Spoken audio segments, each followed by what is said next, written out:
Good morning, friends. Today we are going to discuss the topic sedition law.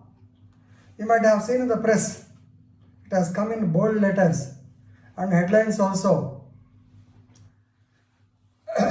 with the obiter dicta of the Honorable Chief Justice of India openly saying as to why the section has not been deleted so far, even though it's a colonial law.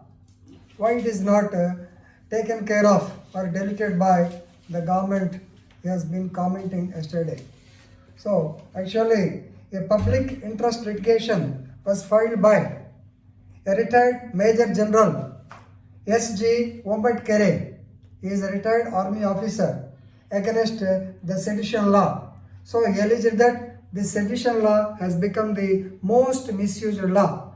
The political people, if they are not satisfied with the opposition members, so they are going to take action under 124A. So this has been going on time from times immemorial, I can say, because even though in 1860 Lord Macaulay introduced the so-called 124, and in 1870 it has come as an amendment due to this the moment, that is first Sepoy mutiny. Due to this Sepoy mutiny, it has come into existence 124A.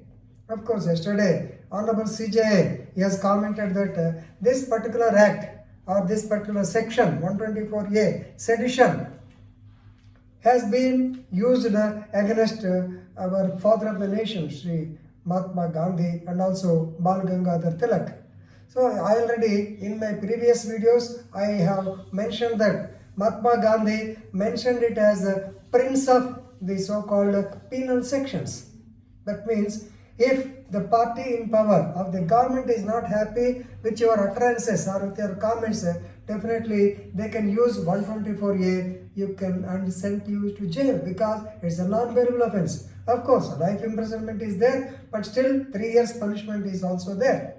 So if anybody gives any vociferous speech, so to oust the democratically elected government by use of the so-called military force or by use of weapons, all these things, definitely such speeches, they are also liable to be taken as a sedition. Right. Yesterday, so already people like Arun Shourie on behalf of the NGO Common Cause, he has filed a petition in the Supreme Court. It has come before U. Lalit, and some other judges also have taken up because this Amoda publications or Andhra Jyoti, they have filed a case against the government of Andhra Pradesh that it is misusing sedition law, that they have made Andhra Jyoti and TV5 as A2 and A3 in Raghuram Krishnaraju. So which has been much discussed topic during the recent days. 124A, it is also registered against him. So all these circumstances made the court to go for a judicial review. So yesterday, when the case filed by Mr. Wombet-Kere came for discussion or inquiry, the CJI so put so many questions to the Attorney General K.K. Venugopal and also Solicitor General Tushar Mehta. The first question he has put is why this colonial law still being continued? So the government has been taking away all the stale laws right from so many years. Why don't they have an eye over this? Because it is being misused.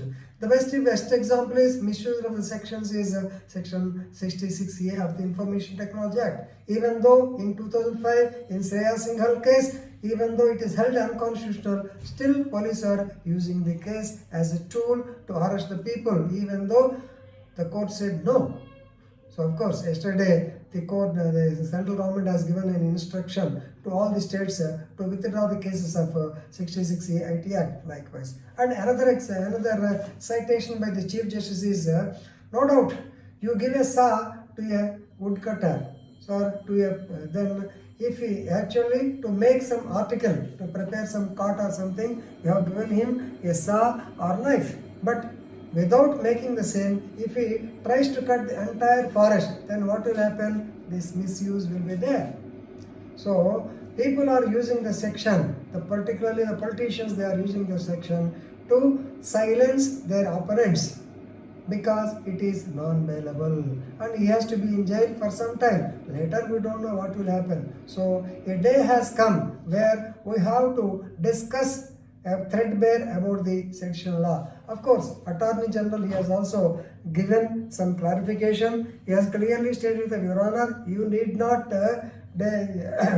say that the law is the section has to go away, but you can make some amendments not to misuse the same, because in Kedarnath Singh versus State of Bihar 1962 it has been clearly held. Prior to that, Allahabad High Court, I think it has clearly stated that 124A is unconstitutional. It has against Article 14 and Article 19 1A, freedom of speech, all these things they have discussed. But in Kedarnath Singh, with the arrest of that communist leader, Supreme Court has once again stated that if the speeches are such that if they create an impression that you rebel against the government, definitely it comes under sedition.